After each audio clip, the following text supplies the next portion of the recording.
नमस्कार, मैं हूं आपके साथ आस्था कौशिक और आप देख रहे हैं उत्तर प्रदेश की सबसे बड़ी डिबेट महाबहस, जिसमें आज हम करने जा रहे हैं बात घुसपैठ पर प्रहार, एक्शन धुआंधार। लेकिन उससे पहले देखिए आज के पॉलिटिकल पंच। स्पष्ट है कि हम सभी विधानसभा की सभी सीटों पर हमें संगठन को मजबूती के साथ तैयार करना है और साथ ही साथ पंचायती राज चुनाव में स्वतंत्र रूप से पूरी ताकत के साथ कांग्रेस उतरेगी और उसमें भाग लेगी। जो न्यायालय में विचाराधीन है, मैं समझता हूं उनके फैसले का इंतजार करना चाहिए। जो मामला सब जुडिस है, न्यायालय में विचाराधीन है, उस पर इस समय टिप्पणी करना ठीक नहीं। सरकार है, सरकार तो तुम्हारे ऊपर भी कर देगी। जिस दिन कैमरा लग्गू कर दोगे तुम्हारे ऊपर बुलडोजर चला देगी।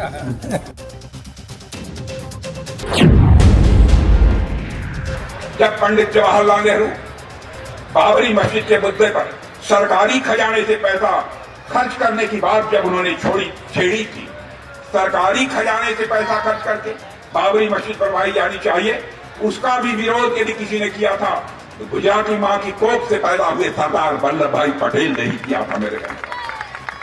और उस समय सरकारी पैसे से उन्होंने बाबरी मस्जिद नहीं बनने दिया।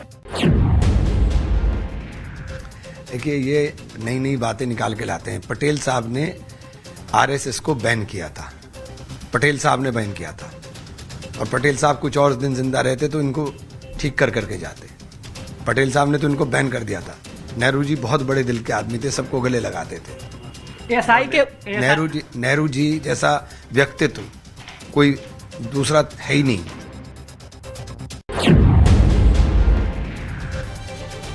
तो घुसपैठियों को लेकर योगी सरकार ने सख्त ऑर्डर दे दिए हैं और यह साफ कर दिया है कि घुसपैठिए चिन्हित होंगे, उनकी लिस्ट बनेगी। एसआईआर चल रहा है पूरे प्रदेश के अंदर और उसके साथ साथ ये निर्देश दे दिए गए हैं कि यूपी में अवैध बांग्लादेशी और रोहिंग्याओं के खिलाफ जो है वो कार्रवाई शुरू की जाए।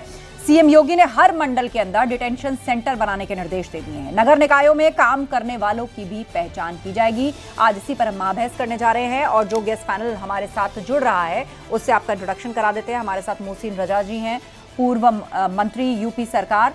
प्रोफेसर धर्मेंद्र यादव हमारे साथ हैं, एसपी प्रवक्ता। रवि प्रताप सिंह जी हमें ज्वाइन कर चुके हैं, कांग्रेस प्रवक्ता। एके जैन जी, पूर्व डीजीपी यूपी हमारे बीच में। प्रभात त्रिपाठी जी, वरिष्ठ पत्रकार। आप सभी मेहमानों का बहुत बहुत स्वागत है। मैं चर्चा की शुरुआत करूं उससे पहले महाबहस के सवालों पर हम नजर डाल लेते हैं। सीएम योगी का एक्शन, 17 शहरों में अभियान। तो अब हर एक मंडल में यह कह दिया गया है कि लिस्ट बनाई जाएगी कि बांग्लादेशी रोहिंग्या कहां हैं, कितने हैं। डिटेंशन सेंटर्स भी बनाने के निर्देश दिए गए हैं। घुसपैठियों पर नजर, योगी का फाइनल ऑर्डर। यूपी सरकार ने कुल मिलाकर अपने इरादे जाहिर कर दिए हैं कि घुसपैठियों को लेकर उसकी जो नजर है वो भी बनी रहेगी और घुसपैठियों पर सरकार सख्त भी है। सुप्रीम कोर्ट की फटकार, घुसपैठियों पर आर पार। दूसरी तरफ सुप्रीम कोर्ट ने भी फटकार लगाई है और ये कहा है कि अगर घुसपैठिए हैं तो फिर क्या उनका रेड कार्पेट वेलकम किया जाए। तो चलिए चर्चा की शुरुआत करते हैं और सबसे पहले सवाल मोहसिन रजा जी आपसे यही कि एक तरफ उत्तर प्रदेश में डिटेंशन सेंटर बनाए जाने की बात सामने आ रही है, दूसरी तरफ ये ऑर्डर दे दिए गए हैं कि भाई रोहिंग्या और बांग्लादेशियों की लिस्ट बनाई जाए, घुसपैठियों की लिस्ट बनाई जाए। अब मुझे आप ये बताइए कि कैसे चिन्हित होगा कौन घुसपैठिया है, कौन नहीं है, और इसकी इस लिस्ट की आड़ में किसी वर्ग विशेष का तो शोषण नहीं होगा, क्योंकि ये भी सवाल विपक्ष पूछ रहा है। देखिए, सबसे बड़ी बात यह है कि देश की सुरक्षा से जुड़ा हुआ मुद्दा है। अगर हम घुसपैठिया लफ्ज इस्तेमाल कर रहे हैं, ये वर्ड इस्तेमाल हो रहा है, तो ये जो अवैध तरीके से देश के अंदर प्रवेश कर गए लोग हैं और अवैध तरीके से रह रहे हैं, उनको आइडेंटिफाई करना बहुत जरूरी है। आपने देखा समय समय पर जरा सी चूक में कोई ना कोई हादसा सामने आता है, तो उसके मद्देनजर उत्तर प्रदेश में आदरणीय योगी सरकार बहुत सतर्कता रखती है। समय समय पर माननीय मुख्यमंत्री आदरणीय योगी आदित्यनाथ जी जो है वो अपने पुलिस प्रशासन के साथ में समीक्षा बैठक करते हैं और इसी क्रम में घुसपैठिया, रोहिंग्या, इस तरह के जो लोग उत्तर प्रदेश में हैं उनको आइडेंटिफाई करने के लिए एक काम किया जा रहा है कि ताकि उत्तर प्रदेश की जनता, 25 करोड़ जनता सुरक्षित रहे और हमारा राष्ट्र सुरक्षित रहे, राष्ट्र का एक एक हमारा देशवासी सुरक्षित रहे। क्योंकि जो घुसपैठिए हैं, कौन है, किस तरह से, किस रूप में काम कर जाए, ये कुछ नहीं पता होता। तो हमारे लिए सुरक्षा प्राथमिकता है और विकास को लेकर जिस तरह से चौमुखी विकास आदरणीय योगी जी के नेतृत्व में हो रहा है वो सब देख रहे हैं। लेकिन अगर देखें तो लॉ एंड ऑर्डर और ये सब चीजों को लेकर उनका साफ साफ कहना है, बिल्कुल बहुत गंभीरता से उस विषय को लेते हैं कि हम कोई भी घुसपैठिया, कोई भी इस तरह का व्यक्ति अगर पाया जाएगा प्रदेश के किसी भी कोने में, कहीं भी किसी जनपद में, हम उसको डिटेंशन सेंटर में डालेंगे, उसको चिन्हित करेंगे, उसको वापस भेजने का काम करेंगे। अगर संदिग्ध है तो उसके खिलाफ प्राथमिकी दर्ज होगी, उससे मुकदमा भी कायम किया जाएगा। ठीक है। प्रोफेसर धर्मेंद्र यादव, आपने सारी बातें सुनी और मैंने विस्तार से सवाल भी पूछा कि कौन घुसपैठिया है, कौन नहीं है, किस तरह की कार्रवाई है, और डिटेंशन सेंटर भी बनाने की बात है। आस्था जी, देश के सीमाओं की सुरक्षा, देश के आंतरिक सुरक्षा, देश में और प्रदेश में कानून व्यवस्था, ये भारतीय जनता पार्टी के बस की बात नहीं है। जो भारतीय जनता पार्टी सीमा सुरक्षा की बात करती है, उसी भारतीय जनता पार्टी की उत्तर प्रदेश की योगी सरकार सीमा हैदर जो अवैध रूप से बॉर्डर क्रॉस करके आती है, आराम से रहती है, तब योगी आदित्यनाथ को दिखाई नहीं देता है। यही देश के अंदर दिल्ली में बम धमाके हो जाते हैं, जम्मू कश्मीर में आतंकी घुस के और कपड़े के पहचान करके निशंस लोगों की हत्या कर देते हैं, तब भारतीय जनता पार्टी के योगी आदित्यनाथ और देश के गृह मंत्री गहरी नींद में सो रहे होते हैं। तो इनको तो सीमा सुरक्षा की बात अच्छी नहीं लगती इनके मुंह से। हाँ, ये बात जरूर है कि जब कहीं चुनाव होते हैं तो उस चुनाव में ये हमेशा ऐसी बात करते हैं, घुसपैठिए आ गए हैं, उन्हें निकालना है। दरअसल इनको क्या करना है, भारतीय जनता पार्टी के जो अवैध वोटर हैं, जो कभी हरियाणा से बिहार में वोट करते हैं, कभी दिल्ली से जाके बिहार में वोट कर देते हैं, कभी बिहार से आके महाराष्ट्र में वोट कर देते हैं, कभी महाराष्ट्र से हरियाणा में वोट कर देते हैं। ये जो रोहिंग्या और बांग्लादेशियों की बात है धर्मेंद्र जी, जो रोहिंग्या और बांग्लादेशियों की बात है, जो अवैध रूप से रह रहे हैं या जो घुसपैठिए हैं, जिनको वोटर नहीं होना चाहिए, उनकी लिस्ट बनाने की बात की जा रही है और उसके साथ साथ डिटेंशन सेंटर बनाने के भी ऑर्डर दिए गए हैं। तो आप मान रहे हैं कि क्या ये कार्रवाई सही है? क्या ये लोग चिन्हित होने चाहिए? कौन है जिनके पास आईडी कार्ड्स नहीं है, कब से रह रहे हैं, उनकी कौन सी पीढ़ी यहाँ पर चल रही है? आस्था जी, अगर घुसपैठिए देश के अंदर हैं तो देश के गृह मंत्री को इस्तीफा देना चाहिए और डिटेंशन सेंटर में बैठ के रजिस्टर मेंटेन करना चाहिए। पहली बात तो ये है। बिहार में जो अवैध घुसपैठिए थे उनकी संख्या बतानी चाहिए और उनकी पहचान बतानी चाहिए, कितने लोगों को बाहर भेजा गया वो बताना चाहिए, और 2014 से पहले कितने लोगों को देश से जो आपके अवैध रूप से रह रहे थे उनकी संख्या कितनी थी, और भारतीय जनता पार्टी के समय में 2000 लोगों को बस ऐसे बाहर भेजा गया है, उसकी संख्या बतानी चाहिए। उसके पहले की सरकार करीब 1 या 1.5 लाख का आंकड़ा है, मुझे एग्जैक्ट नहीं याद है, लाखों में थी वो संख्या। तो इनकी जो इच्छा शक्ति है वो नहीं है कि देश की सीमाओं को सुरक्षित किया जाए। अब भारतीय जनता पार्टी से मैं जानना चाहता हूं, इस हिसाब से इसी उत्तर प्रदेश के अंदर माननीय प्रधानमंत्री जी के संसदीय क्षेत्र में, काशी में और मां गंगा की गोद में, एक तरह से ऐसे कहा जा सकता है, भारतीय जनता पार्टी के नेता के घर पे सेक्स रैकेट चलता है। अब उस सेक्स रैकेट विषय पर रहिए ना, वो पुलिस केस है, वो पुलिस केस है, पुलिस ने ना पकड़ा होगा। आप विषय पर रहिए, विषय पर कानून व्यवस्था, तो पुलिस ने पकड़ा है ना, बड़ा विषय है। कानून व्यवस्था है, कानून व्यवस्था है, इसका मतलब चल रहा था ना, किसके सह पे चल रहा था, किसको पैसे दिए जा रहे थे। धर्मेंद्र जी, आप विषय पर रही ना, ये टॉपिक नहीं है हमारा। वो पुलिसिया कार्रवाई है, पुलिस देख लेगी उसको। कोई छुपा रहा हो, कोई किसी को बचा रहा हो तो आप जरूर सवाल उठाइए। अब मुझे बताइए कि जो बॉर्डर सिक्योरिटी है, बॉर्डर सिक्योरिटी भी सुरक्षा की बात है, वो भी कानून व्यवस्था का मैटर है। तो बॉर्डर सिक्योरिटी जरूरी है तो ये जरूरी नहीं है, इस पे बहस नहीं होना चाहिए। मतलब काशी में आप सोचो, प्रधानमंत्री जहां महीने में 1 बार जाते हो, प्रधान मुख्यमंत्री 4 बार जाते हो, अगर वहां की पुलिसिंग इस तरह से नाकाम है, उनके नाक के नीचे इतने बड़े रैकेट चल रहे हैं, तो पूरे देश में क्या हाल होगा, पूरे प्रदेश में क्या हाल होगा। तो भारतीय जनता पार्टी कथनी और करनी बहुत पकड़ा गया है ना, क्राइम पकड़ा गया है, नाम भी सामने आ गया है। कल को कोई अगर बचाए, कोई दोषी साबित हो, कोई उसको बचाने की कोशिश करे तो आप जरूर सवाल उठाइए। लेकिन फिलहाल पुलिसिया कार्रवाई है, चलने दीजिए, मामला अदालत तक भी जाएगा, चलने दीजिए उसको। कोई खामी आए तो आप जरूर उस पर सवाल पूछिए। रवि प्रताप सिंह जी हमारे साथ हैं, प्रवक्ता कांग्रेस। मैं लौटूंगी आपके पास। रवि प्रताप जी, अब मुझे बताइए कि पहचान पर घमासान चल रहा है, एक तरफ एसआईआर हो रहा है और दूसरी तरफ यूपी में बांग्लादेशी और रोहिंग्याओं की लिस्ट बनवाई जा रही है और डिटेंशन सेंटर भी बनाने के निर्देश दिए गए हैं। मैडम, बड़ी जिम्मेदारी से मैं कहना चाहता हूं कि ये कोई भी डिटेंशन सेंटर और पहचान सिर्फ एक शगुफा है। मैं ये ऐसा क्यों कह रहा हूं, इसके पीछे बड़ा एक ठोस कारण है। भारत की सरकार ने एनआरसी कराया था आसाम में 2019 में, और उसमें 7 लाख बांग्लादेशी और 12 लाख नेपाली और भूटानी पाए गए थे। ये अलग बात है कि उसका डेटा पब्लिक नहीं किया गया, लेकिन आपको भी पता है, हमको भी पता है, वहां आइडेंटिफाइड तरीके से एनआरसी हुआ और 19 लाख घुसपैठिए पाए गए। कितने लोग डिटेंशन सेंटर में हैं, कितने लोगों को आपने डिपोर्ट किया। अब हमारी जब सरकार थी 2004 से 2014 तक, तो हमने करीब करीब 86,000 डिपोर्ट किया था। आपने 2014 से और 2024 तक 8,000 भी डिपोर्ट नहीं किया। जो पिछले साल का डेटा था 2023 अप्रैल से 24 अप्रैल तक का, आपने 2380 लगभग डिपोर्ट किया, अगर मैं गलत नहीं हूं तो 413 बांग्लादेशी थे और 1432 नाइजीरियन थे। आप कह रहे हैं पहली बात कि स्टेट के पास ये अधिकार नहीं है नागरिकता तय करने का। हमारे यहाँ नागरिकता अधिनियम जो 1955 है उसमें केवल गृह मंत्रालय को है, गृह मंत्रालय के दिशा निर्देशों पे अभी कोई दिशा निर्देश गृह मंत्रालय ने जारी नहीं किया। अब आप देखिए ये लखनऊ में कम से कम 22 तारीख से पारा से लेकर के तमाम जगह चेक किया गया मैडम, लेकिन 90% जो लोग पाए गए हैं जानती हैं कौन है? वो है आसामीज और एनआरसी का सर्टिफिकेट दिखा रहे। तो ये कहना कि हम उनको पकड़ेंगे, पकड़ के सेंटर में डालेंगे, ये 2027 की वानगी के लिए एक नैरेटिव फैलाने का काम है। तो आप ये कह रहे हैं कि ये सब कुछ राजनीति से प्रेरित है, एक नैरेटिव सेट करना चाहते हैं। बिहार में 27 का चुनाव नजदीक आ रहा है। ठीक है, मैं लौटूंगी आपके पास। AK जैन जी हमारे बीच में, पूर्व डीजीपी यूपी, उनकी भी बात सुन लेते हैं और आई एम श्योर आप लोग काउंटर एक दूसरे को करना चाहते हैं, उसका भी इंतजार हो रहा है। एक बार सबके ओपनिंग रिमार्क्स पूरे हो जाएं। सर, आपसे जानना चाहेंगे कि अब मुझे बताइए, ये बांग्लादेशी जो अवैध रूप से यहाँ रहते हैं, रोहिंग्या जो अवैध रूप से यहाँ रहते हैं, ये चुनावी मुद्दा भी रहा और उसे लेकर बीजेपी का एक सख्त स्टैंड भी रहा है। और अब जब SIR चल रहा है देश के अंदर, तो यूपी में प्रॉपर लिस्ट बनाने की बात है और डिटेंशन सेंटर खोलने की बात है। आखिर क्या इरादा है सरकार के पीछे और क्या यही तरीका है सख्ती का? देखिए, सर्वप्रथम तो मैं सुप्रीम कोर्ट की सराहना करना चाहूंगा नए चीफ जस्टिस की, जिन्होंने बिल्कुल स्पष्ट शब्दों में घुसपैठियों के संबंध में वक्तव्य दिया है। ये आना सुप्रीम कोर्ट से निहायत महत्वपूर्ण है।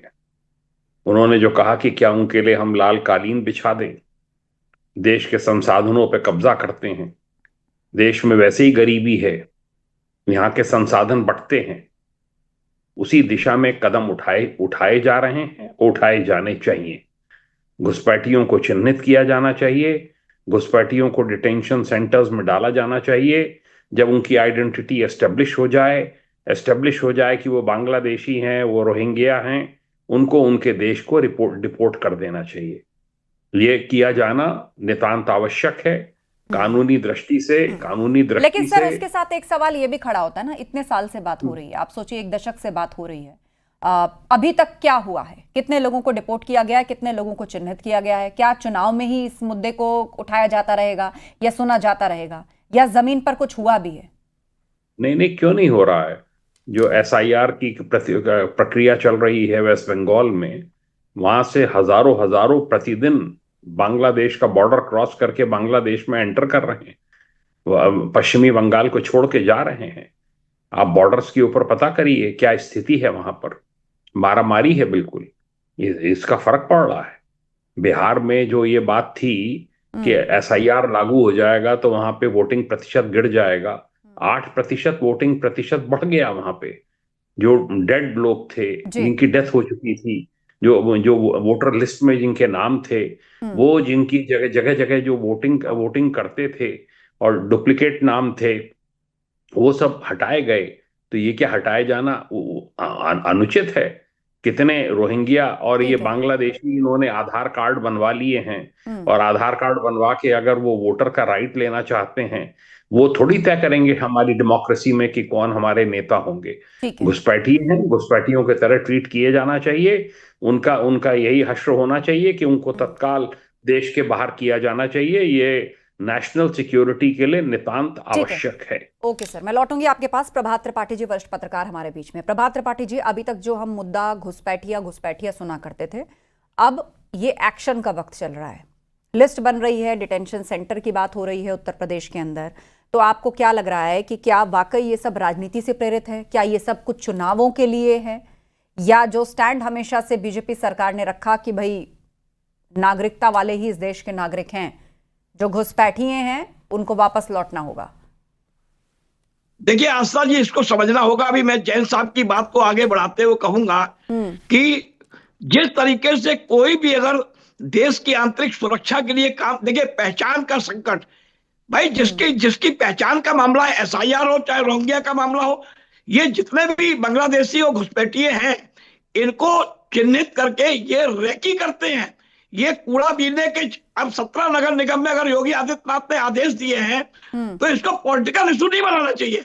ये हमारे जितने भी राजनीतिक दल हैं ये इसको इतना हुआ खड़ा कर देते हैं कि ये लगता है जैसे देश के अंदर पता नहीं क्या हो गया, सरकारें क्या कर रही हैं। योगी आदित्यनाथ जी ने जो 17 जिलों में आदेश दिया है नगर निगमों को कि वो पहचाने कि कौन जो रोहिंग्या है, सर जो उसकी आते हैं, पहचान कूड़ा कैसे बीनते हैं, होगी? बांग्लादेशी है, कैसे होगी पहचान? जिनको कौन इस भी देश में डिटेक्शन कितने सेंटर सालों में से रह डाला रहा जाए। है? बहुत और आसानी से बार-बार आधार कार्ड अगर बनवाया जा योगी जी सकता है। कोई लोगों ने काम करते हैं, बनवाए हैं, तो लोग एक लोगों एक को 2-2 फर्जी मार्कशीट, आधार कार्ड, जन प्रमाण पत्र तक बनवा लेते हैं इस देश के अंदर। मुकदमे भी चल रहे हैं उन लोगों के ऊपर।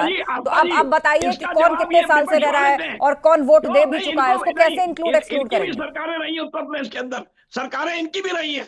ऐसा नहीं है कि तुष्टीकरण की राजनीति के पीछे देश की आंतरिक सुरक्षा को आप या कोई निर्णय कोई अगर सरकार ले रही है तो आप उसका आरोप लगाएं। अभी जैन साहब ने कहा कि सुप्रीम कोर्ट का जो सीधा आदेश है कि क्या लाल कारपेट उनको बिछा दिया है, क्या उनको सारे संसाधन उपलब्ध कराए जाए। अगर वो चिन्हित करके उनको डिकोड करके हम बाहर भेज रहे हैं तो हमारी सुरक्षा का दृष्टि योगी आदित्यनाथ जी की एक प्राथमिकता है कि पूरे उत्तर प्रदेश के अंदर 25 करोड़ की जनता सुरक्षित रहे, आंतरिक सुरक्षा मजबूत हो, पूरे देश की सुरक्षा मजबूत हो। अब उसमें भी राजनीति, समाजवादी पार्टी, कांग्रेस, अरे भाई आपकी सरकारें तो इन लोगों को घुसपैठ कराई है। आपकी सरकारों ने, आपकी तो पार्टी ही घुसपैठ के लिए, कांग्रेस जवाब दे इसका। अच्छा चलिए, मैं इसी सवाल को समाजवादी पार्टी और कांग्रेस के बीच में ले जाऊंगी। एक सेकंड रवि जी, आप कुछ बोलना चाहते हैं, लेकिन उससे पहले मोहसिन रजा जी, सवाल ये आता है कि अब जब बांग्लादेशियों और रोहिंग्याओं की बात आती है तो बांग्लादेशी मुसलमान, रोहिंग्या मुसलमान, है ना, ये दोनों बातें हैं।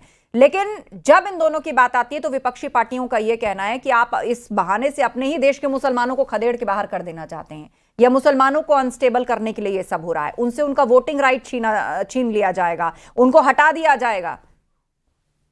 देखिए, घुसपैठियों को, रोहिंग्या को, बांग्लादेशियों को आप पश्चिम बंगाल से लेकर यहां तक देखिए उठाकर, अगर आप, तो किसने इनको वोटर बनाया, किसने उसका लाभ लिया, किसने हमारे देश के संसाधन पर इनको बिठाने का काम किया? वो विपक्ष के ही लोग हैं। तो बुरा उनको लग रहा है। हम सुरक्षा से खिलवाड़ नहीं होने देंगे, हम अपने संसाधन का दुरुपयोग नहीं होने देंगे। इसलिए आदरणीय योगी सरकार ने, आदरणीय योगी जी ने एक साहस दिखाते हुए, क्योंकि ये तो ये कर नहीं सकते थे, ये तो इनको हर बात में ये दिखाई देता, क्योंकि इनके लिए वोट बैंक जरूरी है, देश जरूरी नहीं है। चाहे आतंकवादी इन्हें वोट दे या आतंकी मुकदमे हटाने की बात करते हैं। वो बैठे हैं हमारे कांग्रेस के साथी, वो 3 बजे सर्वोच्च न्यायालय को परेशान करते हैं कि साहब वो आतंकवादी को फांसी क्यों दी जा रही है, हमको सुनने का अवसर नहीं दिया जा रहा उनको। तो ये 3-3 बजे अदालत लगवाते हैं, सर्वोच्च न्यायालय लगवाते थे कांग्रेस के लोग आतंकियों को बचाने के लिए। हमारे समाजवादी पार्टी के साथी बैठे हैं भाई हमारे, इनकी पार्टी, इनका नारा रहता है कि हम सत्ता में आएंगे, जिस पर आतंकी मुकदमे हैं हम उसको हटाने का काम करेंगे, आप परेशान ना होइए, आप पर गलत मुकदमे लगाए गए। तो ये इस तरह की तुष्टीकरण की राजनीति की भेंट चढ़ाया उत्तर प्रदेश और देश को कांग्रेस, सपा, ऐसी ही पार्टियों ने ना, उधर तृणमूल कांग्रेस है। लेकिन यहाँ बात है देश की सुरक्षा को लेकर, देश के संसाधन का दुरुपयोग कौन लोग कर रहे थे, किसको कराया गया, और उनको चिन्हित करने का काम आज आदरणीय योगी सरकार करेगी। आस्था जी, मोहसिन जी मिनिस्टर रहे हैं, एक संवैधानिक पद पे रहे हैं, और ये कह रहे हैं कि राजनीतिक पार्टियां सुप्रीम कोर्ट को खुलवा देते हैं। मतलब इतना गैर जिम्मेदाराना बयान किसी न्यायालय पे अगर कोई मंत्री लेवल का आदमी देने लगेगा तो आप इनकी मानसिक दशा समझ सकती हैं। जैन साहब ने बहुत अच्छी बात एक कही। जैन साहब ने कहा कि माननीय उच्चतम न्यायालय ने बहुत अच्छी टिप्पणी की और कहा कि देश गरीबी से जूझ रहा है और उसके संसाधनों पर दूसरे देशों का कब्जा नहीं हो सकता है। तो भारतीय जनता पार्टी की कलई तो सुप्रीम कोर्ट ने खोल दी, उधर गरीबी बता रहा है, और भारतीय जनता पार्टी नेता ढिढोरा पीटते हैं हमारी फोर्थ लार्जेस्ट इकोनॉमी हो गई, पर कैपिटा इनकम की बात ही नहीं करते हैं।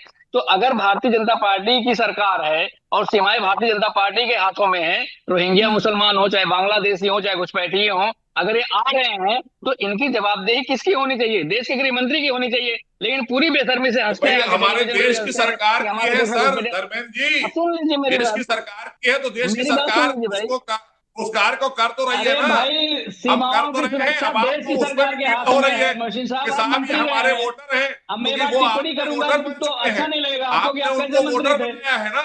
हमारे लिए देश की सुरक्षा से जुड़ा हुआ मुद्दा है। सुनिए, पहले 2019 के चुनाव में उन्हीं ने करके बोलिए, 2024 के चुनाव में भी एक एक मैंने करके आपको बोलिए वोट आप दिया है। हो आप सकते कैसे हैं। मोहसिन रजा जी एक भारतीय सेकंड, जनता एक सेकंड मोहसिन रजा जी मजीद एक साहब मैंने आपके बीच में नहीं सेकंड बोला। एक सेकंड मैंने आपके बीच में धर्मेंद्र नहीं जी बोला। 10 सेकंड बात पूरी कीजिए, उसके बाद देश रवि की- प्रताप जी इंतजार करें। आस्था जी, हाँ। देश के सीमाओं की सुरक्षा की जिम्मेदारी देश के गृह मंत्री की है, गृह मंत्रालय की है।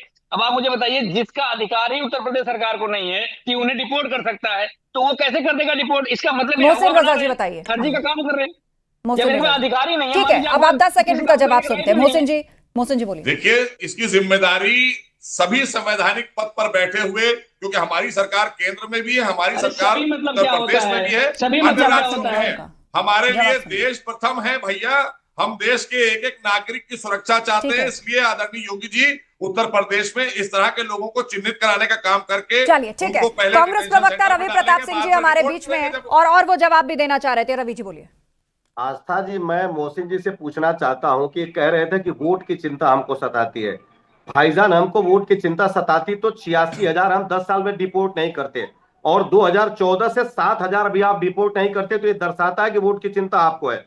डबल इंजन की सरकार केंद्र में और आसाम में दोनों जगह 10 साल से आप लोग हैं, और 6 साल से 19 लाख आइडेंटिफाई करके बैठे हैं। आपको ये डर सता रहा है कि 7 लाख बांग्लादेशियों को निकालेंगे तो 12 लाख हिंदू जाएंगे, 5 लाख हमको घाटा होगा। आप इसका जवाब दें कि 6 साल से क्या कर रहे हैं आप। उसके बाद जब आप डिटेंशन सेंटर बनाएंगे तो टैक्स पेयर का पैसा, इस तेंदुलकर कमेटी कहती है कि 20 रुपया भी लोग खर्च नहीं करते हैं, 70 करोड़ लोग देश के, ये टैक्स पेयर का पैसा उनको कब तक खिलाएंगे भाई। आप तो 22 प्रदेशों में ज्यादा सरकार है, केंद्र से लेकर के एक चलाइए मुहिम और पकड़िए और ले चलिए। किसने रोका आपको? हमने असम में आपको मोहसिन जी रोका? बताइए, अरे कंधे से कंधा प्रदेश मिला में के हम खड़े सरकार हैं। आपकी, ले देश में चलिए भैया, सरकार बाहर आपकी। करिए ये उनको। सारी जिस तरह से बातें ट्रंप ये भेज जो रहा बैठकर है। आज कर रहे हैं, इन्होंने 60 वर्षों तक देश में राज किया। वही फिर आ इनकी गए आप, सरकार आपको रही। नेहरू जी याद आ गए, ये 60 सारे वर्ष याद आ गए। घुसपैठ के मैं काम आपसे इन्होंने 6 वर्ष की कराए। पूछ रहा हूं, वो गलत बताइए। लोगों को वोटर पिछले बनाने 6 वर्ष का, का बताइए, अच्छा, असम में अपनी आपने बारी। क्यों नहीं भारत में किया? घुसाने का अपनी काम बारी। अरे आपने पिछले किया है। 6 वर्ष में ये बताइए। बहुत रवि जी, अब लंबा जवाब सुनिए ना, अपने है सवाल इसका। पूछो। इसको समय लगेगा धीरे धीरे सही करने में। अभी तो अरे 10 तो साल हम हुए, 88,000 चिंता क्यों कैसे कर कर रहे दिए? हैं? हम एक आप एक 5,000 आदमी को क्यों गलत लेके बंद जो हो गया हमारे है? देश में घुसपैठिया है, आप अपनी जिसको चेहरा आपने और चरित्र वोटर को बनाया था, रखनी चिन्हित और करके हम तकनीक में निकालने का तारतम्य काम लाइए। करेंगे। राजनीति ठीक है। बहुत कर देश की लिए। सुरक्षा तकाजा और है देश के वक्त का कि संसाधन तूफान से पर किसी जूझे। को कहां हम तक चलेगा अधिकार नहीं किनारे देंगे। किनारे।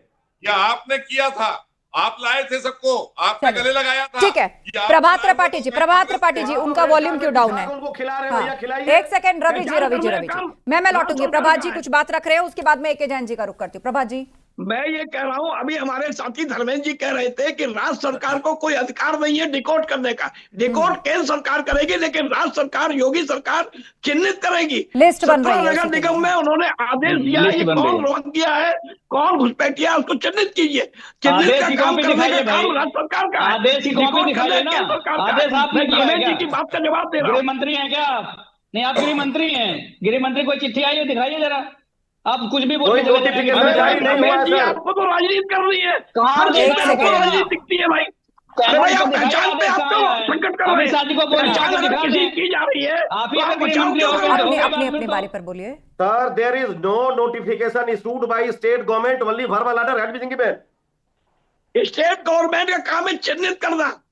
कोई वो डिकोड नहीं कर रहा है, डिकोड तो सेंटर But करेगी। under the ये aegis बात of करेगा। Home Ministry, sir. डिकोड थोड़ा अच्छा अच्छा, ठीक है, चलिए। ये एक टेक्निकल सा पॉइंट आ रहा है, इसको क्लियर कर लेते हैं। हमारे बीच में AK जैन जी है, पूर्व DGP यूपी, उनसे क्लियर कर लेते हैं। सर आप बताइए, जब पुलिस जाएगी, घर घर जाएगी, कच्ची कॉलोनी, बस्तियां, झुग्गियां, सभी जगह वो जाएगी और निर्देश भी मिले हैं कि भैया बांग्लादेशियों और रोहिंग्याओं की लिस्ट बनाओ, उनको चिन्हित करो, तो अब क्या निर्देश हैं? कैसे ये तय होगा कि ये घुसपैठिया है या इसको इस वाली लिस्ट में डालना है, इस कैटेगरी में डालना है, किसी के साथ अन्याय ना हो जाए? बहुत से लोग ऐसे होते हैं कि शायद एट द टाइम सारे पेपर प्रोड्यूस ना कर पाए, या किसी तरह का कोई प्रक्रिया का या कोई खामी अगर हो जो सॉर्ट आउट हो सकती है, पर उसके बावजूद भी उनको लिस्ट में डाल दिया जाए। देखिए, सब पता चल जाता है कौन रोहिंग्या है, कौन बांग्लादेशी कैसे पता चलता है, मैं यही पूछ रही हूँ। सब पब्लिक बता देती है जब उनके पर पेपर्स सर ये चेक तो होते कहीं हैं। सुनी हुई ना, तस्दीक कैसे करेंगे? नहीं तो हाँ। वो जो उनके पेपर्स चेक होते हैं सब पता चल जाता है। अगर वो असम का पता देंगे, असम से कंफर्मेशन मंगा लिया जाएगा कि ये वहां को बिलोंग करते हैं कि नहीं करते हैं, कंफर्मेशन आ जाएगा। पहले की सरकारों में कंफर्मेशन नहीं आता था, उससे दिक्कत होती थी। और एक बात और कहना चाहूंगा, यूपी गवर्नमेंट एम्पावर्ड है उनको डिपोर्ट करने के लिए। हमने बहुत से जो फॉरेनर्स एक्ट के तहत बहुत से लोगों को हमने डिपोर्ट किया था पहले। ये बात दूसरी है कि जब डिपोर्ट करते हैं कुछ दिनों के बाद ही वो मैनेज कर लेते थे आने के लिए। अब इस ओर सख्ती हो रही है, नहीं आ पा रहे हैं, और बड़ी संख्या में पलायन वेस्ट बंगाल से हो रहा है। हजारों पर डे के हिसाब से बांग्लादेश में एंटर कर रहे हैं, क्योंकि वहां पर SIR की प्रक्रिया प्रारंभ होने जा रही है। ये कार्य होना चाहिए, मेरा तो मानना है, चाहे कोई भी सरकार हो, नेशनल सिक्योरिटी से जुड़ा हुआ मैटर है। इस पे सख्त अभी केंद्र सरकार ने फॉरेनर्स एक्ट को बहुत मजबूती प्रदान की है, बहुत जबरदस्त उसको मजबूती दी गई है। पास हो चुका है पार्लियामेंट से एक्ट, उसका नोटिफिकेशन हो चुका है। ये इसमें एक्शन होना चाहिए। जो ये घुसपैठिए हैं, ये हमारे रिसोर्सेज पे, ये जब घुसपैठ का मामला खड़ा होता है ना, तो बहुत कुछ राजनीति में उलझ जाता है। मोहसिन रजा जी, अब पश्चिम बंगाल की अगर बात कर ले तो वहां तो बांग्लादेशियों की घुसपैठ जो है वो दशकों से मुद्दा है, और SIR को लेके ममता बनर्जी जो चीफ मिनिस्टर हैं वहां की, उन्होंने कहा कि भाई हम इसके पक्ष में हैं, लेकिन एक भी वोटर का नाम अगर लिस्ट से कटा या किसी वोटर का नाम लिस्ट से हटाया गया तो हम देश में आंदोलन करेंगे, या इससे भी शायद कोई सख्त लहजा उन्होंने इस्तेमाल किया था। तो अब मुझे बताइए कि एक का भी अगर नाम हटा, वहां तो बहुत समय से घुसपैठिए रह रहे हैं, और ये भी मुद्दा आप लोग उठाते रहे हैं कि भाई कैसे वो लोग वोट देते हैं, कैसे वो भारत के वोटर हो गए, कब मिली उन्हें नागरिकता। देखिए आस्था जी, इससे ये तो साफ हो गया ना कि कौन लोग हैं जो देश की सुरक्षा से भी खिलवाड़ करते हैं अपने निजी स्वार्थ के लिए, अपनी सत्ता के लिए। वो ऐसे ही लोग, इससे ही साफ हो गया ना कि अगर एक भी SIR जो है विपक्ष को और ऐसे लोगों को FIR नजर आती है, ऐसे ही लोगों को SIR जो है वो FIR नजर आती है, क्योंकि वो जान रहे हैं कि हमने गलत कराया हुआ है, और उसको सही करने का काम भारतीय जनता पार्टी के आदरणीय मोदी जी की सरकार देश में कर रही है। तो इसलिए परेशानी यहाँ पर इन लोगों को होगी। ऐसे ही उत्तर प्रदेश में हमारे समाजवादी पार्टी के साथी बैठे हैं भाई हमारे, उनको परेशानी हो रही है। कांग्रेस के साथी बैठे हैं, उनको परेशानी हो रही है, क्योंकि ये इन सबको लाभ मिलता था इन घुसपैठियों के वोट का। आप कहते हैं कि घुसपैठियों को बाहर करेंगे, वो कहते हैं कि मुसलमानों पर अत्याचार करेंगे। कुल मिलाकर घुसपैठ पर सियासत गर्म है। आप सभी का बहुत बहुत धन्यवाद इस चर्चा में शामिल होने के लिए। तो दूसरी तरफ घुसपैठियों को लेकर सुप्रीम कोर्ट ने भी तल्ख टिप्पणी की है, और उसने साफ कहा है कि क्या घुसपैठियों के लिए हम रेड कार्पेट बिछा दें। मतलब सुप्रीम कोर्ट भी चाहता है कि घुसपैठ को लेकर एक सख्त नियम बने, या इस पर कोई ना कोई एक्शन जरूर होना चाहिए, लेकिन उसका स्वरूप क्या होगा। SIR के माध्यम से अगर लिस्ट बनाई जाएगी तो किन को उस लिस्ट में डाला जाएगा, इस पर विपक्ष सवाल पूछ रहा है। तो दूसरी तरफ सरकार साफ कह रही है कि देश के संसाधनों पर, देश की सुरक्षा पर यहाँ के नागरिकों का हक है, और उससे किसी भी तरह का कॉम्प्रोमाइज नहीं करने दिया जाएगा। महाबहस में इतना ही। खबरें जारी हैं, आप बने रहिए हमारे साथ।